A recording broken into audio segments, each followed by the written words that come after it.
السلام عليكم ورحمة الله وبركاته. بسم الله الرحمن الرحيم.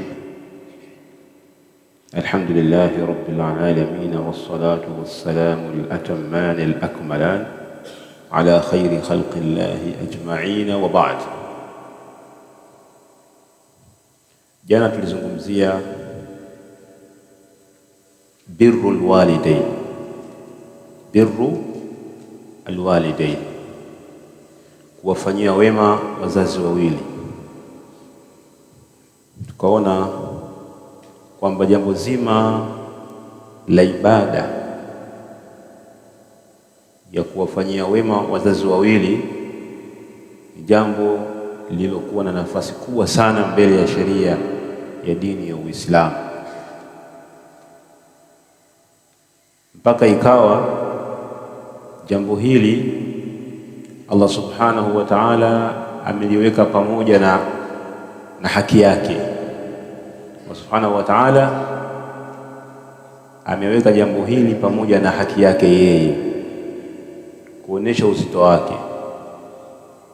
Baada ya kutaja haki yake yeye kuabudiwa na kutokushirikishwa, akataja jambo la kuwafanyia wema wazazi wawili, kitu ambacho kinaonyesha uzito wa jambo hili. Tukaona kwamba kuwafanyia wema wazazi wawili kunampelekea mtu aweze kuishi maisha mazuri ya raha,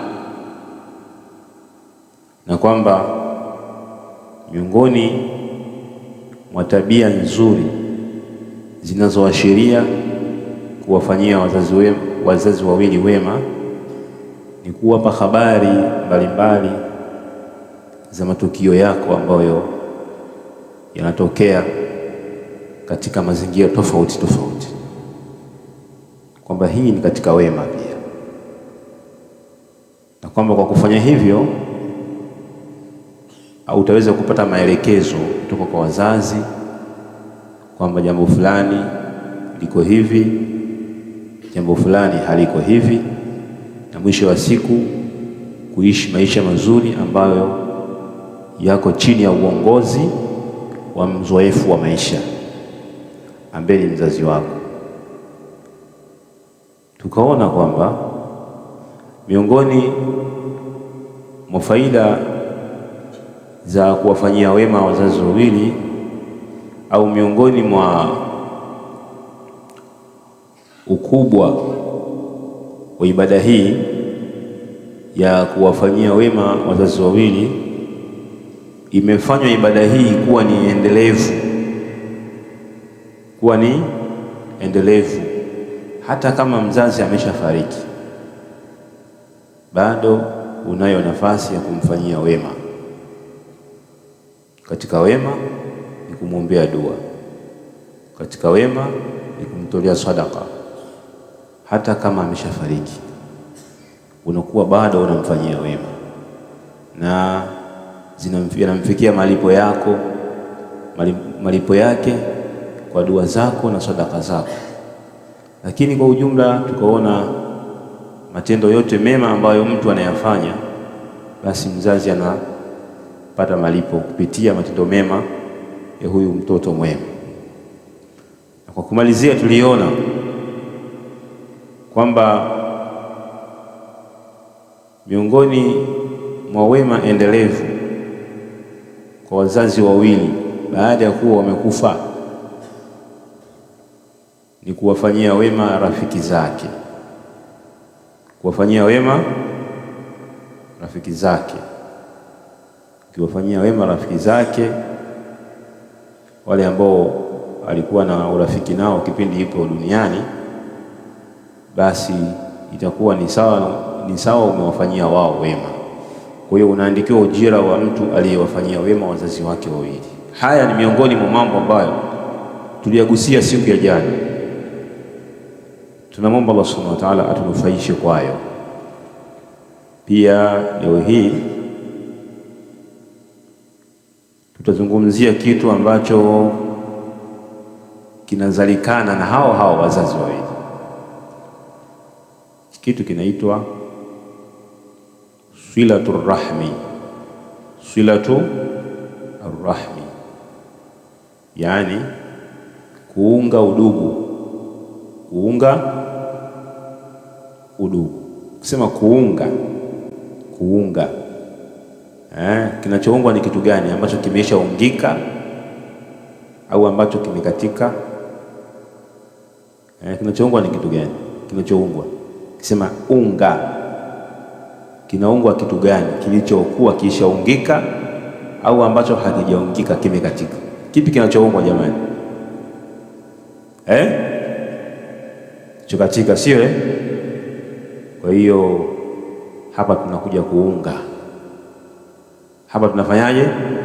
Tunaunga udugu. Yaani huenda kuna mambo yametokea humu, watu hawaelewani katika ndugu. Sasa leo tunaunga udugu huu ambao umekatika. Tuko pamoja? Hawa ndugu ni akina nani? Hawa ndugu ni wale ambao wanafungamana na nasaba yako, sawa sawa, wapo karibu zaidi, kama vile baba na mama, kaka na dada, au wako mbali,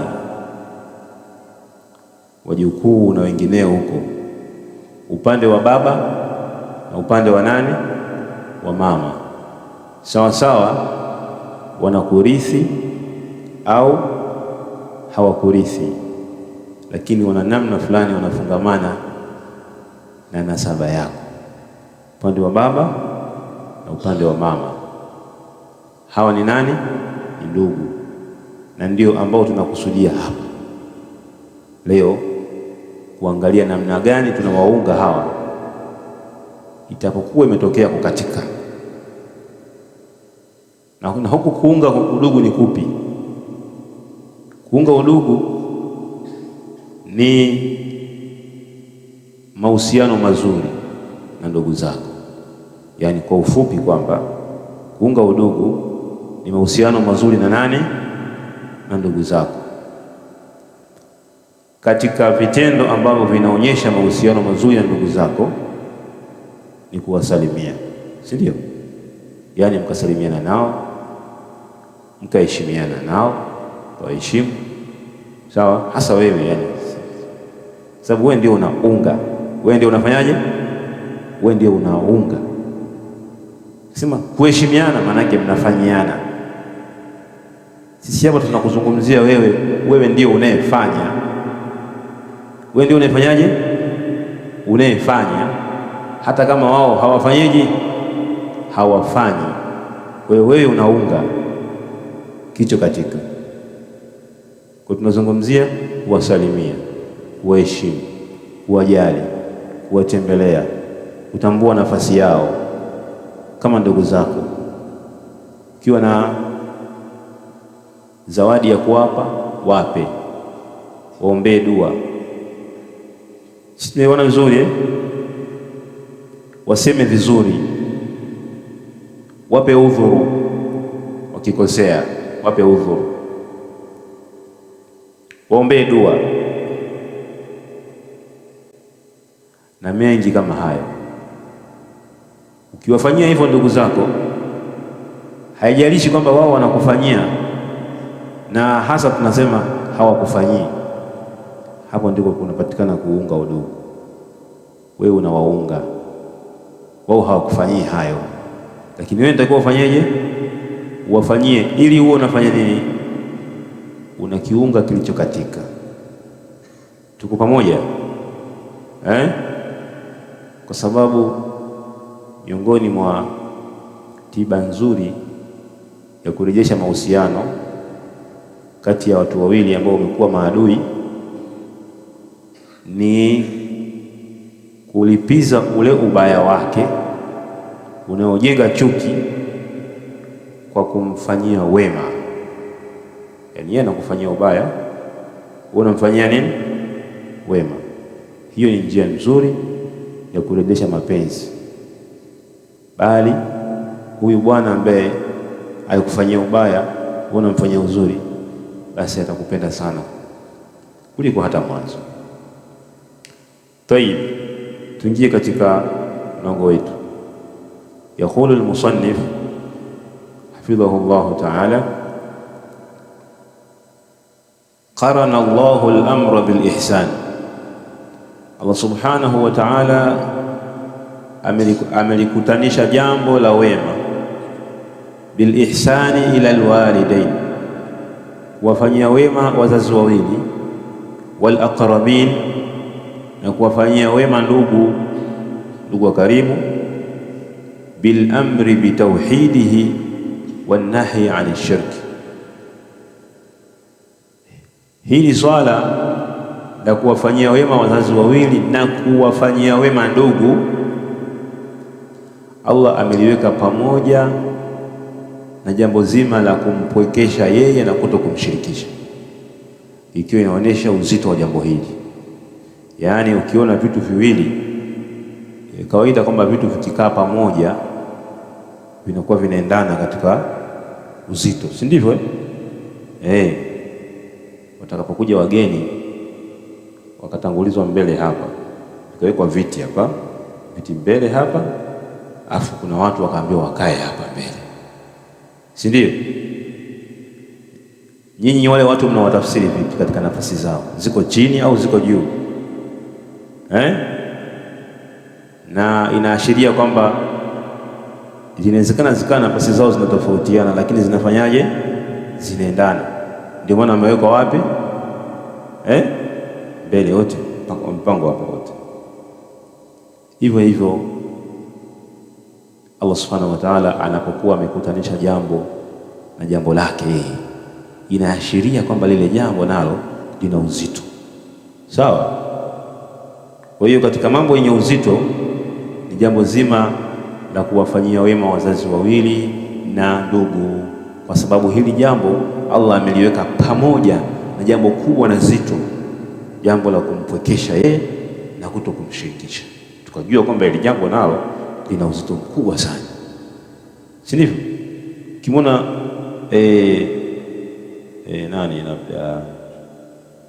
nani mfano mtu mkubwa, mfano nani? Waziri, labda waziri, sivyo? Amekuja na gari, kafika sehemu, kasimama, akamwita. Kuna mtu alikuwa naye anapiga naye story, si ndio? Akamwita, bwana fulani, panda gari usitembee tu. Ingia. Akaingia, akakuacha unatembea. Yule mtu utasemaje? Utamfikiriaje yule mtu aliingizwa kwenye ile gari yule waziri? Utampa nafasi gani?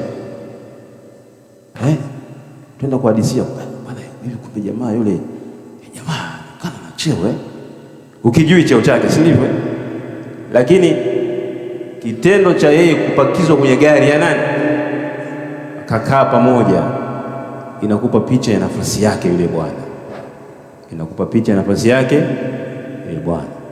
Kwa hiyo wewe ukisha ujua utukufu wa Allah subhanahu wa ta'ala ulivyo, na ukajua nafasi yake ya kumpwekesha Allah subhanahu wa ta'ala ilivyokuwa kubwa, mpaka amefikia kusema hata umsamehe mtu aliyemshirikisha kwa ukubwa wa jambo hili, alafu hili jambo kubwa akalikutanisha na jambo zima la kuwafanyia ndugu wema.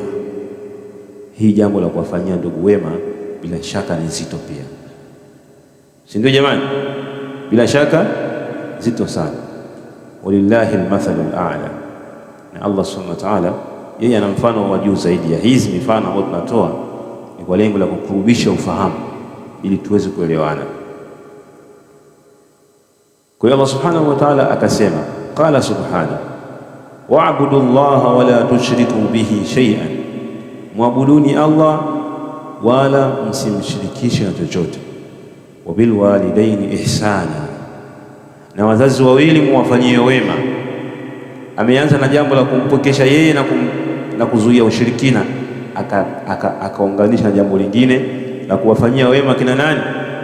Wazazi wawili. Kisha akaunganisha jambo lingine, wabidhil qurba, wabidhil qurba, na wale wenye ukaribu katika ndugu zako wa karibu, yani na ndugu zako pia kama ambavyo umempokesha Allah subhanahu wa ta'ala, ukampa haki yake, ukaacha kumshirikisha, basi wafanyie wema wazazi wako wawili, basi wafanyie wema ndugu zako, wafanyie wema ndugu zako. Rakamu thani, amara Allahu man sabaqana min al-umami bisilati rahmi. Kuonesha uzito wa jambo hili, pia Allah subhanahu wa ta'ala hajatuamrisha sisi tu peke yetu jambo hili, bali ameshawaamrisha hata umma ambao zimetutangulia jambo hili la kuunga udugu. Faqala ta'ala, akasema Allah mtukufu, wa idh akhadhna mithaqa bani Israil, kumbuka pindi tulipochukua makubaliano na mafungamano mazito ya bani Israil, tukawaambia la ta'buduna illa Allah, hamtomwabudu isipokuwa Allah, kisha wa bil walidaini ihsana, na wazazi wawili mwafanyie wema, wa dhil qurba, na ndugu. Na nani?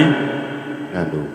Sababu kuna baadhi ya watu wao huwa wanaona ndugu zao ni baba na mama basi, wanaona hivyo tu, ina maana yeye amejifungamanisha na baba na mama. Ama wengine waliobakia wote hawaoni kama watu wanastahili kupata wema wake, haoni hivyo.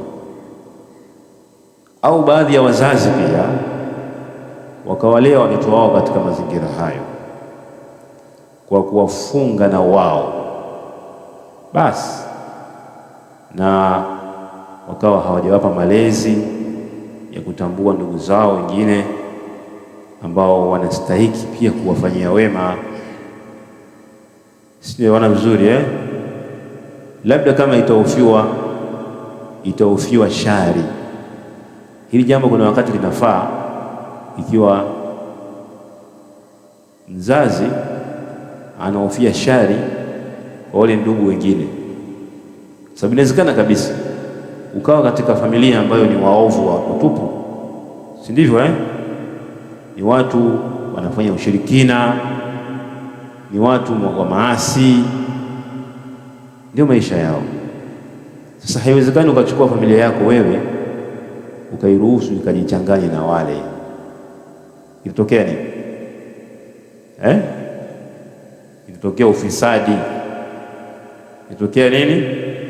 Fisadi. Kwa hiyo hilo pia linatazama. Tayeb. Tatu, muqabalatul ihsani bil ihsan, mukafaatun wa mujazat. Kukabilisha wema na wema, yani maana kwamba mtu ajikufanyia wema na wewe ukamfanyia wema, hichi kitendo ni kitendo cha kulipiza wema. Sawa, ni kitendo cha wewe umelipiza wema, hakuna zaidi ulichofanya zaidi ya kulipiza. Ulifanyiwa ukafanya. Wa haqiqatu sila, lakini uhakika wa kuunga, yani uhakika wa mtu anayeunga udugu sio yule anayelipiza wema wa ndugu yake, hapana. Wa haqiqatu sila, uhakika wa kuunga, waslu man qata'aka min dhawil arham, ni kuwaunga au kumuunga aliyekukata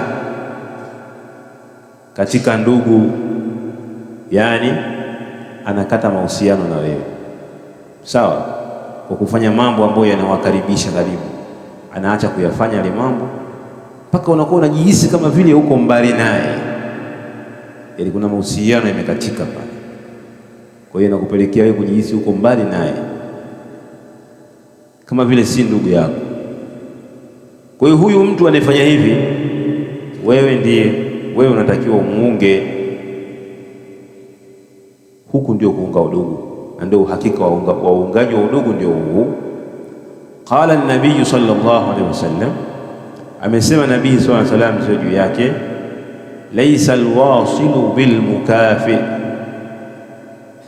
sio hawi muungaji yule mwenye kulipiza wema, hawi muungaji yule mwenye kulipiza wema. Yani alifanyiwa wema na yeye ndio akafanya. Walakini alwasil, lakini anayeunga, alladhi idha qut'at rahmuhu, ni yule ambaye udugu wake utakatwa. Idha qut'at rahmuhu, ni yule ambaye udugu wake ukikatwa, ni yule ambaye udugu wake ukikatwa. Wasalaha, anauunga. Huyu ndiyo muungaji. Huyu ndio nani? Ndiyo muungaji. Kipengele cha 4, in badara min dhawil rahmi shay'un, ikiwa kitatokea kwa ndugu chochote, mimma yasuu, katika mambo yanayo mabaya, katika mambo mabaya, ikiwa kitatokea katika ndugu chochote katika mambo mabaya, yani ukapata ubaya kwao, falzam janib al-afwi, basi wewe unanasihiwa ukae upande wa msamaha. Ukae upande wa nini? Wa msamaha, kwa sababu huwa kunatokea pande mbili. Mtu huwa akiudhiwa, ima achukie, alipize ubaya kwa ubaya, si ndio? Sababu yeye kafanyia ubaya, au apuuzie na usamee ule ubaya, iwe kama vile hakufanyiwa ubaya. Kwa hiyo kuna pande mbili hapa. Sasa wewe unaambiwa uchague upande gani? Wa kusamehe, ndio upande unaambiwa uchague. Tuko pamoja? Inabidi tuzilazimishe nafsi zetu zikubaliane na hii tabia, kwa sababu sio rahisi hii, kwa sababu mwanadamu ameumbwa kulipiza.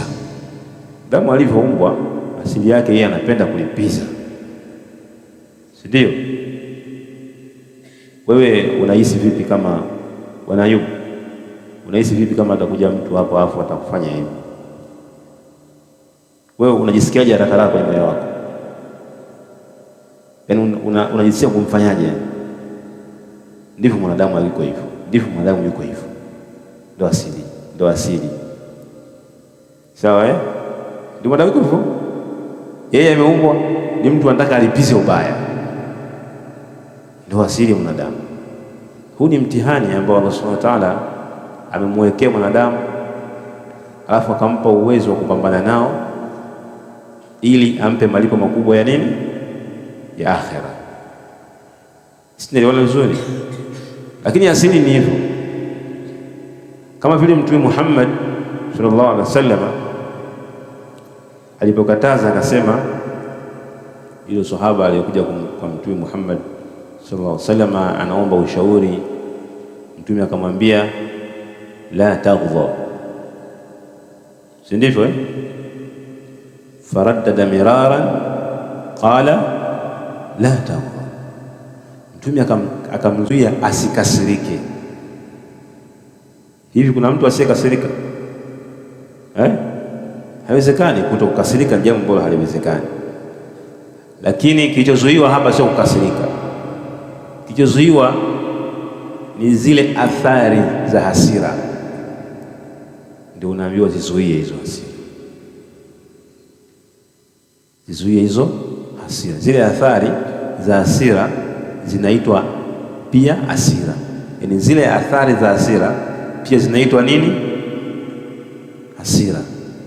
Kwa sababu huwa zinakuwa nzito au nyepesi kutokamana na uzito wa nini? Na uzito au wepesi wa hasira.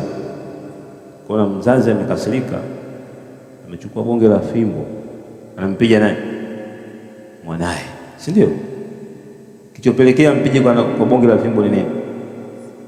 Hasira, mpaka anamvunja labda mkono. Baadaye anasema nilikuwa nimekasirika, ilikuwa ni hasira zile. Akishusha hasira, akaidhibiti ile hasira isiyo, ikamwambia ile hasira, chukua fimbo, piga huyo. Akamlaani shaitani, a'udhu billahi minash shaitani. Sawa? Au kama amesimama akae chini, kama alikuwa amekaa alale, kwa lengo la kuondosha nini? Zile athari zisije zikafanyika za hasira. Kwa hiyo ndivyo ilivyo, mtu akikugusa, akikuudhi, unajisikia kumlipiza. Sasa hiyo kumlipiza, unaambiwa usimlipize, tafuta upande wa pili ambao ni upi? Ni kumsamehe na kumwombea dua pia. Ukamwambia barakallahu fik. Yaani mtu anakutukana si ndivyo? Unaonaje mtu anakutukana afu unamwambia barakallahu fik? Unaonaje hiyo? Wapo watu wanafanya hivyo, wala hizi si story. Wapo watu wanafanya hivyo. Miongoni mwa ambao nimewasikia wanatoa mifano hiyo ni Sheikh Abdul Razzaq Al-Badr hafidhahullah ta'ala. Anatoa mfano wa mtu ambaye akikasirishwa yeye anasemaje? Anamwambia aliyemkasirisha, anamwambiaje? Barakallahu fik. Sasa kama huyu akikasirishwa anasema barakallahu fik, akifurahi anafanyaje? Hizi ni tabia ambazo mtu mwenyewe anajijengea katika nini? Nafsi yake. Mwanzoni inakuwa ni vigumu, lakini kwa subira unaweza. Subira unaweza. Tuko pamoja?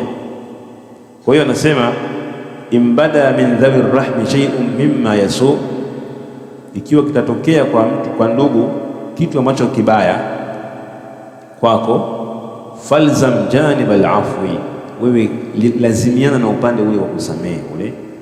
Waqabil isaatahum bil ihsan, na kabiliana ubaya wao kwa wema. Kabiliana na ubaya wao kwa wema. Kisha akatoa mfano wa wazi kabisa, akasema fa ikhwatu Yusuf alayhi salam, ndugu wa Yusuf alayhi salam,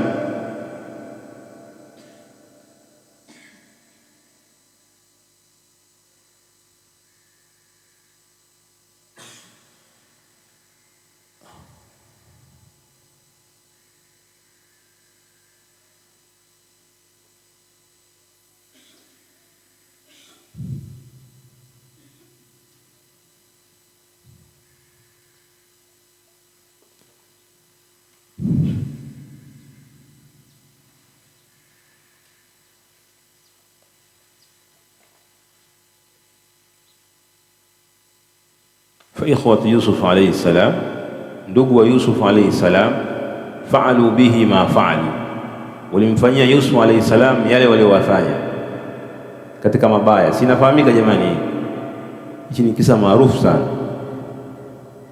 Fasafaha anhu, lakini Yusuf alifanyaje? Aliwasamehe. Na kuna tofauti kati ya al-afu was-safhu, al-afu was-safhu, na utakuta Allah subhanahu wa ta'ala amezikutanisha hizi, akasema fa in ta'fu wa tasfahu wa taghfiru fa inna Allaha ghafurur rahim. Kuna tofauti kati ya al-afu was-safhu. Al-afu ni kusamehe kawaida tu, as-safhu ni kusafisha vile vinyongo vya ndani ya moyo, kwa sababu mtu unaweza kumsamehe, ina maana usimchukulie hatua, si ndivyo? Kama ulitaka kumpiga basi umpige, lakini kuna ile athari inabaki kwenye nini? Kwenye moyo wako. Ukimuona unakumbuka ubaya, yani unakuwa mzito hivi kumfanyia wema, kwa sababu kuna kitu kiko wapi? Moyoni bado. Kwa hiyo as-safhu ndiyo inasafisha, kana kwamba hajakukosea kabisa, kana kwamba hajafanyaje, hajakukosea. Kwa hiyo unaamiliana naye kama vile mtu mwingine ambaye hajawahi kukosea. Hichi ndicho ambacho alikifanya Yusuf alayhi salam. Anasema fasafaha anhum, yani akawasamehe na akatoa zile athari za hasira katika moyo wake. Walam yuwabbihum, wala hakuwakemea kwa yale walioyafanya. Hakuanza kuwatajia matatizo, kwa nini mlifanya hivi, kwa nini mlikuwa hamjui, mlikuwa hivi. Hakufanya yote hayo, bal daa lahum, bali yeye atakifanya Yusuf aliwaombea dua tu. Yeye atakifanya aliwaombea dua, akasema qala la tathriba alaykum al-yawm yaghfiru Allahu lakum wa huwa arhamur rahimin, kwamba hakuna lawama juu yenu, yani hajawalaumu kabisa. La tathriba alaykum, hakuna lawama juu yenu. La tathriba alaykum al-yawm, hakuna lawama juu yenu leo. Yaghfiru Allahu lakum, Allah akusameheni. Wa huwa arhamur rahimin, yeye ni mwingi wa huruma. Arham, mwingi wa huruma. Arhamur rahimin, ni mwingi wa kuhurumia kuliko wenye kuhurumia wote. Kipengele cha 5, yadhharu atharu silati rahmi bil barakati fil mali wal umr, inadhihiri athari ya kuunga udugu kwa hizi njia ambazo tumezisema hizi. Huwa inapatikana athari ya kuunga udugu bil barakati fil mali wal umri, Allah anaibariki mali yako na anaubariki umri wako. Qala an-nabiy sallallahu alayhi wasallam, amesema nabii sallallahu alayhi wasallam juu yake, man ahabba an yubsata lahu fi rizqihi, yule ambaye anapenda riziki yake ikunjuliwe, Allah amfungulie milango ya riziki. Wa yunsa lahu fi atharihi, na arefushiwe umri wake uwe mrefu. Falyasil rahimahu, basi aunge udugu. Aunge nini? Yale ambayo magumu yale ambayo unaona hutaki kuyafanya, hayo ndio yafanye. Yana msaada mkubwa sana na faida zake unazipata hapa duniani. Sasa kuna maana nini maana ya kusema kwamba ukiunga udugu unakunjuliwa, unafunguliwa riziki? Ukiunga udugu umri wako unarefushwa. Hata tunaona watu wacha Mungu wengi wamekufa mapema tu, kwani hawa walikuwa waungi udugu? Lakini pia tunaona wacha Mungu wengi maskini, riziki zao wana riziki kidogo, si ndio? Hawa kwani walikuwa waungi udugu hao? Vipi yani inakuwa hivyo? Maana hapa kama alivyoanza kusema hapa katika mstari wa kwanza, akasema yadhharu atharu silati rahmi bil barakati fil mali wal umri. Sawa, inadhihiri athari ya uungaji undugu kwa baraka katika mali na umri. Kwa hiyo hapa kinachotazamwa ni nini? Kinachoongezwa ni nini? Ni baraka. Simeelewana vizuri Baraka inakuwaje? Baraka katika mali ni kwamba hizi mali zako zinakuwa ni mali ambazo zinafanya mambo mazuri yenye athari katika jamii. Tumeelewana vizuri eh? Ni mali ndogo lakini inatumika kwenye vitu vizuri ambavyo vina athari katika nini? Katika jamii. Anajikuta huyu mtu kila akitaka kutumia mali anazitumia katika mambo mazuri yenye faida katika jamii. Umeona eh? Mtu ambaye anatoa mali yake hata kama ni kidogo kwa ajili ya kuwahudumia wanafunzi wanaosoma dini, anafanana na mtu ambaye mali yake anakula mwenyewe. Unafanana hawa? Hawafanani. Inawezekana mtu mwenyewe akala chakula kwa siku chakake mwenyewe ndani kwake, labda ana familia ya watu 5 nyumbani, sawa? Kwa siku akatumia labda shilingi 30,000. Wazi? Huyo katumia mali.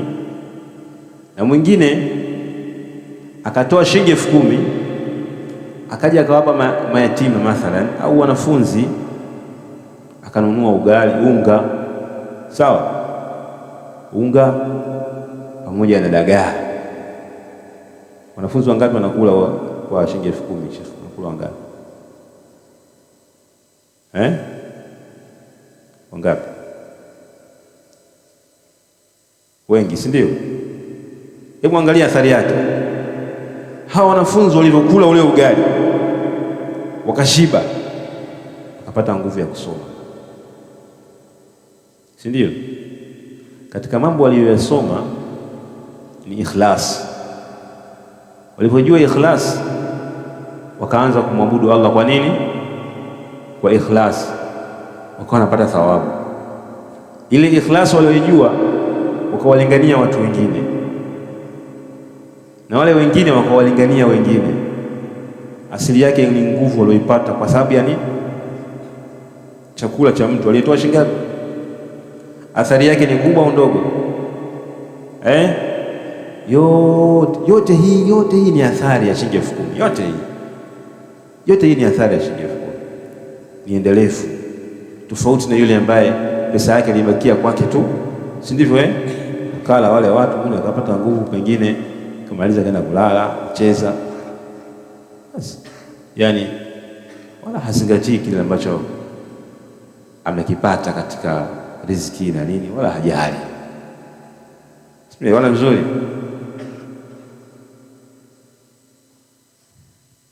Shafaka Allah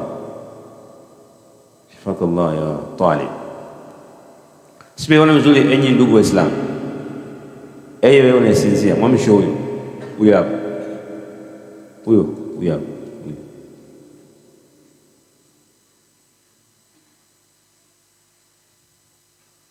Nitakupeni mfano mwingine wa mwisho. Mfano mwingine wa mwisho, sawa? Katika baraka ya mali, watu wawili wamepewa pesa, kila mmoja akapewa shilingi 50,000. Kila mmoja akapewa shilingi 50,000. Wamepewa shilingi 50,000 kila mmoja sasa anafikiria haja zake ambazo ataenda kuzikidhi kwa kupitia ile pesa, si ndivyo Mmoja akaenda kununua nguo, wazi, akaenda kununua nini?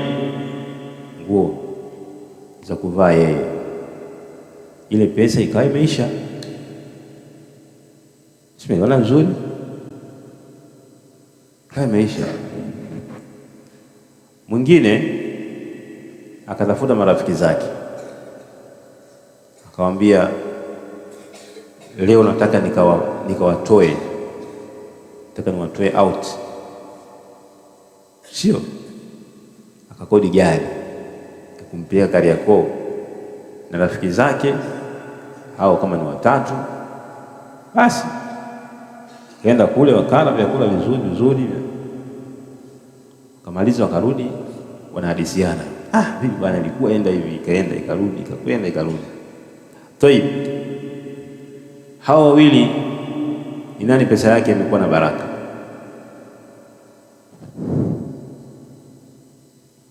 jawabu. Nipi pesa yenye baraka hapa?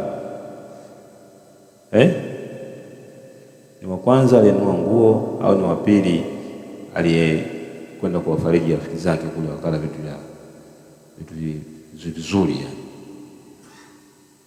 yani? Ni yupi? Wa pili.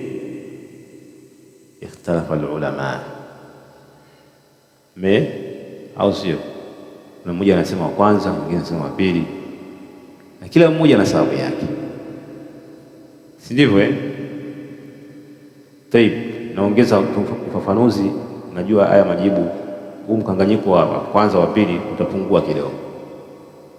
Ni nani ambaye bado athari yake inaonekana, bado ataendelea kuishukuru ile neema, bado anaiona? Wa kwanza, wa pili? Wa kwanza ni nani katika hao wawili pesa yake imekuwa na baraka zaidi? Kwanza, wa pili? Wa pili au wa kwanza? Wa pili. Wanafunzi wanapenda sana misosi kuliko mavazi. Tayeb, wa kwanza ndio pesa yake ina maana zaidi na ina akili zaidi. Kwa nini hivyo? Kwa sababu wanadamu wanahitaji vitu vingapi katika nini? Maisha yake, si ndivyo? Kitu cha kwanza ni nini? Cha kwanza ni nini? Mavazi, sawa, lakini cha kwanza huwa ni chakula, si ndivyo? Tayeb, cha kwanza ni chakula, cha pili malazi, mavazi. Huwa ni mavazi, sio? Cha pili mavazi, chakula unavaa, ukishavaa unatafuta sehemu ya kujihifadhi, si ndivyo? Kwa ni vitu vingapi? Chakula, mavazi. Tayeb, tunakuja kwenye chakula gani kinakusudiwa? Chakula gani? Chakula kinachokusudiwa ni kile chakula ambacho alikisema Imam Malik au Imam Ahmad kama sijasahau, kwamba mwanadamu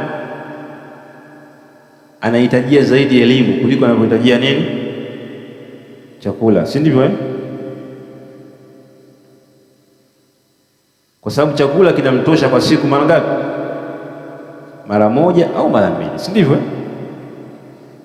Hiyo nukta ya kwanza kuna chakula.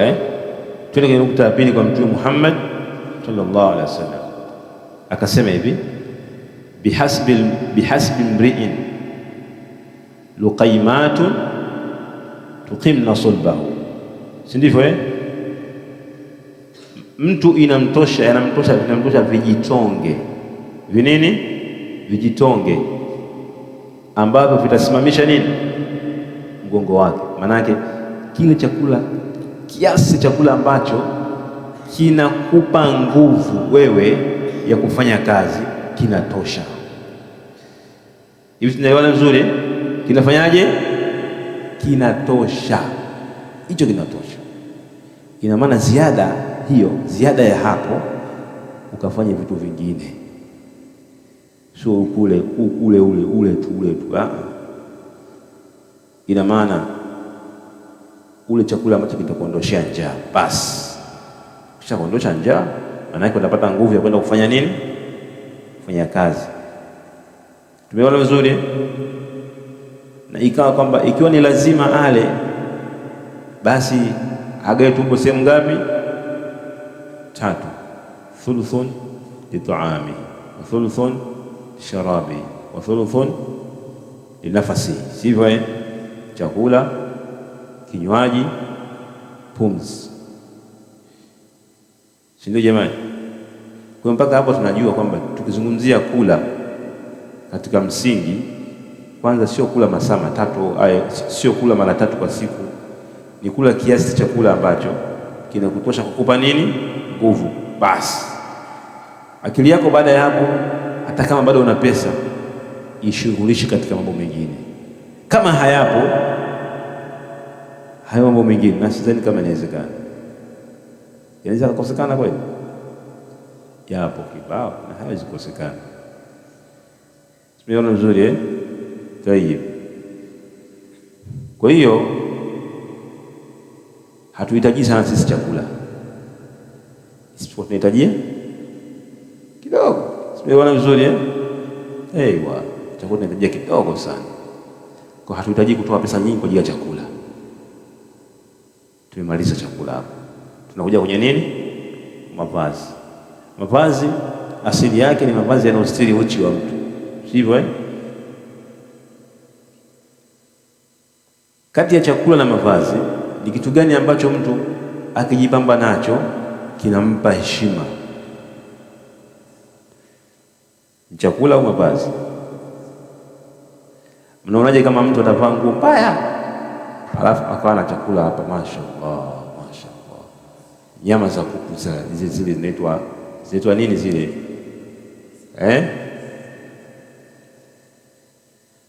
kisinia mimi sijui kisinia ni nini, lakini wanasikia tu.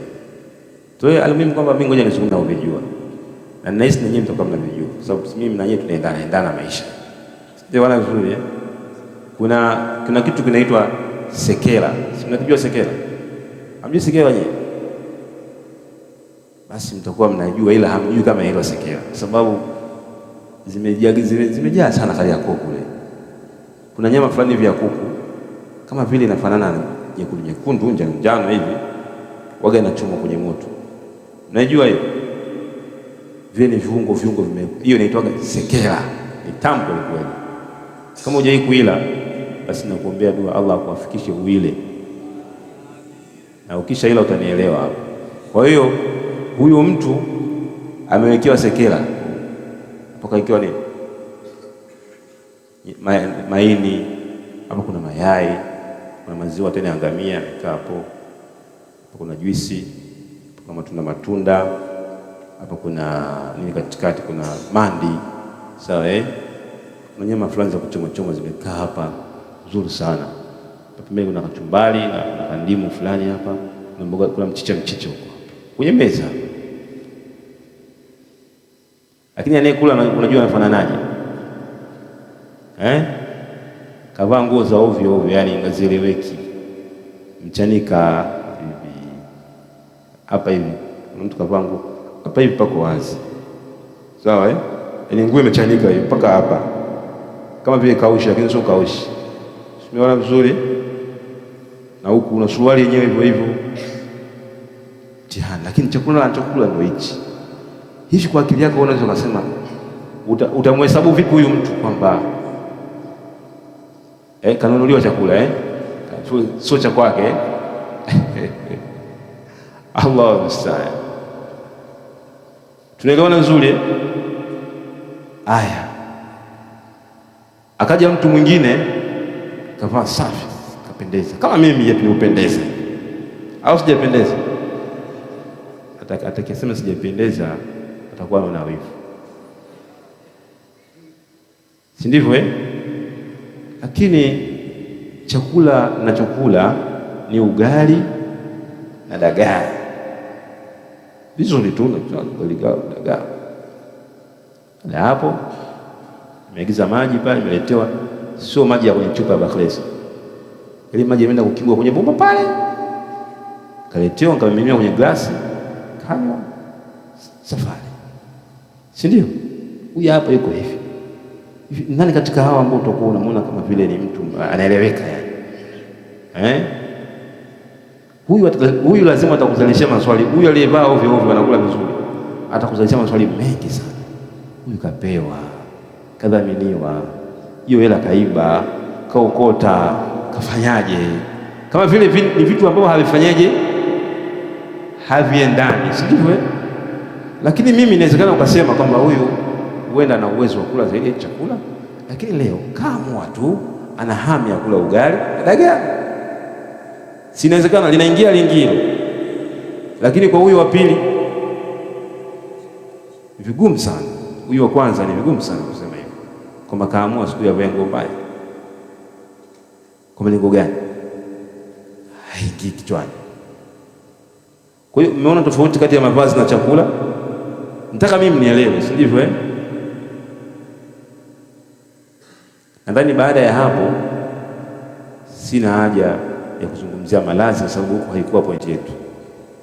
Tunataka tujue tofauti kati ya mtu aliyenunua chakula kizuri na mtu aenda kununua nini? Mavazi. Ni nani pesa yake imekuwa na baraka zaidi? Mavazi. Tumeelewana vizuri jamani? Tayeb. Kwa hiyo sisi tukiwa tunaunga udugu, pesa zetu zitatumika kwenye mambo ya nini? Ya maana. Mambo ya maana, sio mambo ambayo manufaa yake madogo. Miongoni mwa matumizi mabaya ya pesa ni kwenda kununua kitu ambacho kiko nje ya uwezo wako, kama huu mfano tulioutoa. Simeona vizuri? Wewe ukaenda kununua simu ya 500,000 kwa sababu ulipata 500,000. Alafu wakati huo baada ya mwezi shilingi 200 ya kununua kalamu huna. Lakini wakati huo unamiliki simu ya shilingi ngapi? Hiyo simu inaendana na wewe. Wewe unatakiwa ile simu ukaiuze, ununue simu ya shilingi 25,000 zile zinazotangazwa kule Kariakoo. Ndio matumizi mazuri hayo. Alafu ile 485 75 475 kwenda kufanya mambo mengine ambayo sasa yatakuweka katika level yako. Leo nzuri unaangalia nguo na nguo za nguo hapa, viatu. Alafu kuna mama yangu pia kule ananiambia hivi na hivi, tumia pesa kidogo. Kuna kaka yako vile hivi, hiyo pesa hiyo. Nzuri, simu umepata, nguo umepata, viatu umepata, ndugu yako kaka yako kapata, mama yako amepata, kama una rafiki kapata, na maisha yanafanyaje? Endelea. Sio vizuri? Si mnaelewa vizuri nyie? Na ukitaka kujua kwamba hiyo simu ya 500,000 ulionunua sio uwezo wako, subiri iharibike au ipotee au ibiwe, utapata nyingine. Unaweza kukaa miaka hata 5 na ifikiria ile simu. Sio uwezo wako. Lakini kama ni uwezo wako, tunasema utanunua baada ya mwezi, si ndivyo? Baada ya mwezi mmoja unaenda kununua simu nyingine nzuri. Huo ni uwezo wako. Simeona vizuri? Leo ni Jumaa Tayeb. Yaumul ijaza. Leo ni siku ya mapumziko, kwa hiyo hapa nilipo sio kama tunasoma. Tupo kwenye mapumziko, napiga story kwa sababu ni siku ya nini? Mapumziko. Usiweke fikra kama mbona tumesoma sana, tumepiga story sana kwa sababu ni Ijumaa, siku ya mapumziko. Wazi? Tayeb. Kipengele cha mwisho cha 6 nasema silatur rahmi sababun lidukhulil janna. Kuunga udugu ni sababu ya kuingia wapi? Na ujue sababu mtu anakuwa anafanya mambo ya maana, kwa nini asiingie peponi? Mtu kama huyu kwa nini asiingie peponi hali ya kuwa anafanya mambo ya maana? Silatur rahmi sababun lidukhulil janna. Kuunga udugu ni sababu ya kuingia peponi. Saala rajulun Rasulullah sallallahu alaihi wasallam, alimuuliza Mtume sallallahu alaihi wasallam juu yake, faqala, akasema dullani ala amali, nijulishe juu ya kitendo, a'maluhu, nikifanye, yudnini min aljanna, kiniweke karibu, kinisogeze peponi, wa yubaiduni minan nar, na kiniweke mbali na moto. Qala, akasema Mtume sallallahu alaihi wasallam juu yake, ta'budullah, umwabudie Allah, la tushrik bihi shay'a, mwabudie Allah, usimshirikishe na chochote, watuqimu salat, na usimamishe swala, watuuti zaka, na utoe zaka, watasilu dha rahimika, na uunge ndugu zako. Sawa? Tafakuni alayhi. Kwa hiyo kama tulivyoelewa, naomba Allah subhanahu wa ta'ala tunufaishe na haya ambayo tumeyasikia. Katika kipengele ambacho nilikuwa sijakitaja, nilizungumzia baraka ya mali, lakini sijazungumzia baraka ya nini? Ya umri, si ndio? Baraka ya umri inakuwaje? Baraka ya umri inakuwa, miongoni mwa baraka za umri ni mtu kuacha duniani mambo ambayo yanaendelea kunufaisha watu kana kwamba yeye yupo hai, kana kwamba yeye yupo hai. Miongoni mwa hayo mambo ni yapi?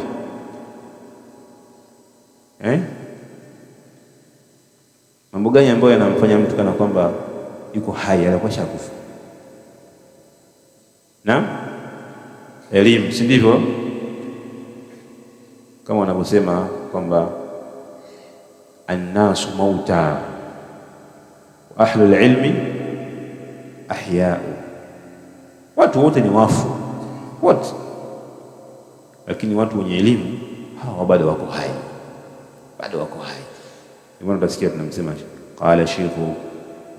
qala Sheikhul Islam Ibn Taymiyyah, kana kama yupo kaburini huko, lakini bado yanatumika maneno yake, yanatumika.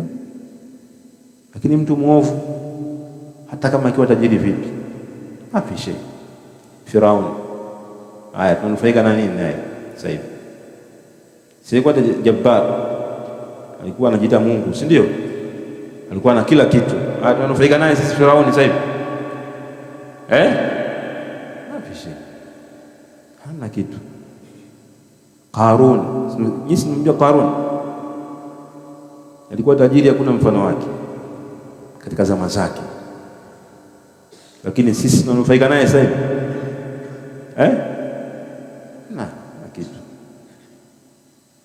Na kitu. Lakini mtu akishakuwa na ilmu halas, hata kama ni ndogo. Imamu Nawawi tunanufaika naye mpaka sasa hivi, si ndivyo? Tunasoma 40 Nawawi. Unajua ameishi miaka mingapi duniani? Imamu Nawawi hajaishi zaidi ya miaka 45. Miaka 45 yazidi, na wala hakuwa na kizazi, hakuwa na watoto, wala hakuwa hata na mke.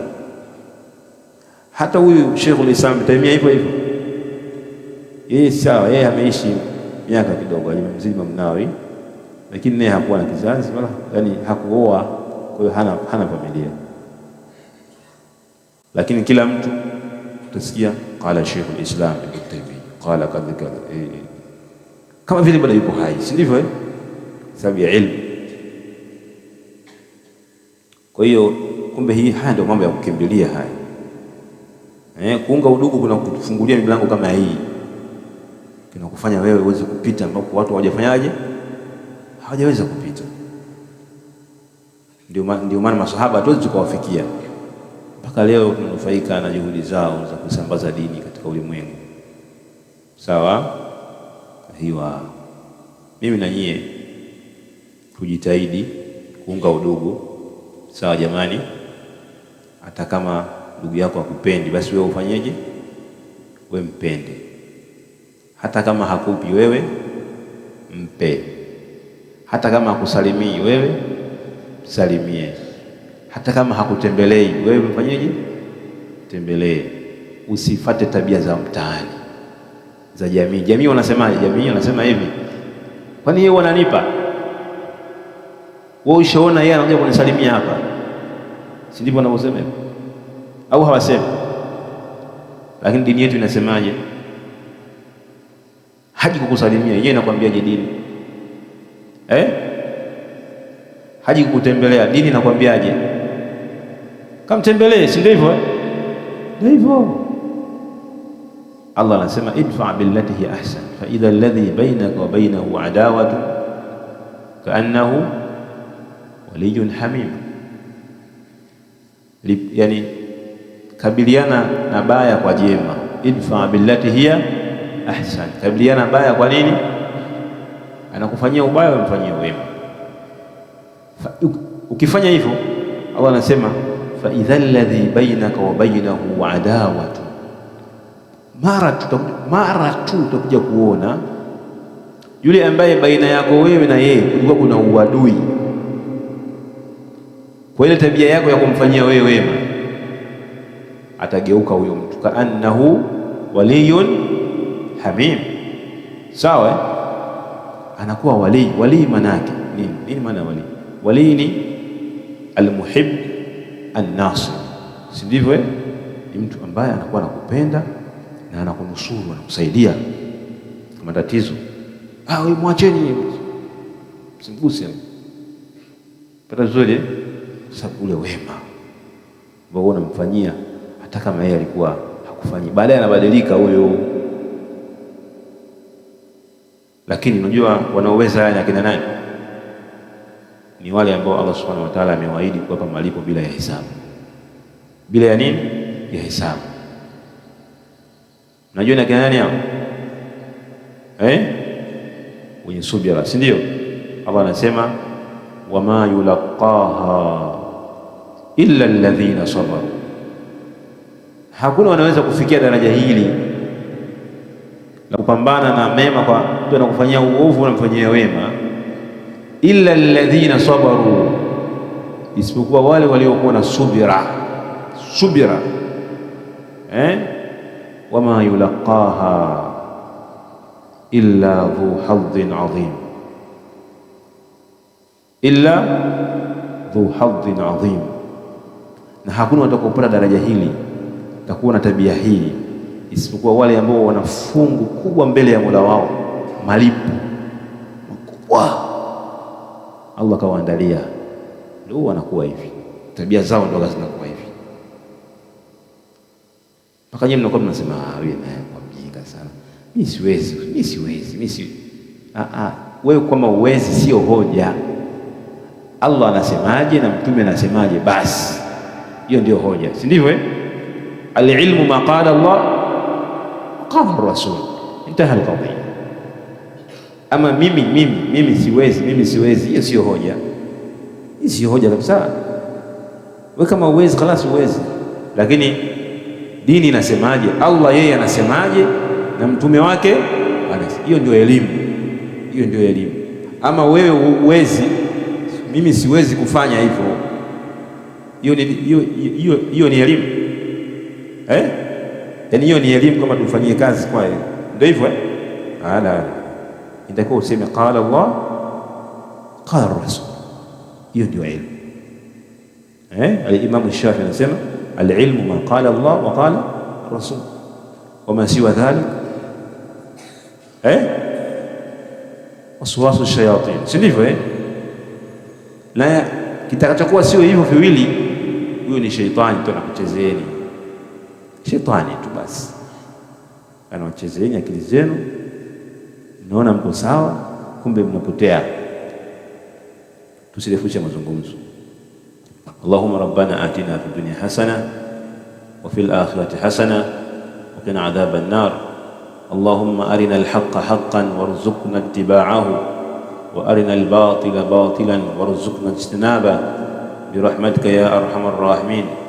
اللهم فقهنا في الدين، اللهم فقهنا في الدين، اللهم فقهنا في الدين. ربنا آتنا في الدنيا حسنة وفي الآخرة حسنة وقنا عذاب النار. اللهم علمنا ما ينفعنا وانفعنا بما علمتنا وزدنا علما برحمتك يا أرحم الراحمين. اللهم اغفر لنا ولوالدينا وارحمهم كما ربونا صغارا برحمتك يا أرحم الراحمين. وصلى الله وسلم على نبينا محمد وعلى آله وصحبه وسلم، والحمد لله رب العالمين.